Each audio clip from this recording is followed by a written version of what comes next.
kuchli, tish og'riqdan kuchli kasal qanaqa bo'lishi mumkin? Bu tashqi etik yoki quloq tashqarisidagi quloq chipqoni bo'lishi mumkin. Og'iz ochganingizda ham og'riq bo'ladi, gapirganingizda ham og'riq bo'ladi. Bu basseyndan chiqib turib, shundan so'ng chiqqaningizda yoki hamon kirib quloq holida yoki qulog'ingizni quvlab qo'yganingizda vujudga kelishi mumkin bo'lgan narsa bilan bitta kasalliklardan bittasi bo'ladi. Juda o'tkir og'riq, miyani ichida xuddi bigiz tiqqanday og'riq bo'ladi. Bunaqa holatda iloji boricha jag'i kamroq harakatlantirish, yengil hazm bo'luvchi, yengil chaynalmaydigan ovqatlarni iste'mol qilish, suyuq ovqatlarni iste'mol qilish va bundan tashqari qismi shuna bosib bo'lgan og'riq kuchli bo'ladi. Mayzadan foydalanishimiz mumkin, to shifokorga borguncha. Spirtoli kompress tashqarilikda mumkin emas, chunki suyuqlik mumkin emas, suv tiysa undan battar og'riq vujudga kelishi mumkin. Agar quloq chipqoni bo'lsa, bunda spirtli kompresslar yordam berishi mumkin.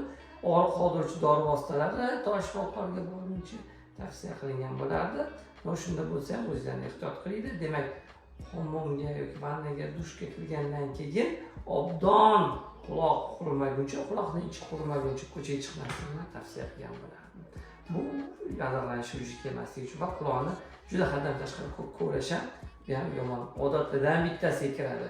Kasallik odatlardan bittasi quloqni ko'rayotgan bo'lsa, ikkinchisi ham quloqni ko'rishni boshlaydi. Bu o'z navbatida quloqda har xil kasallar, quloq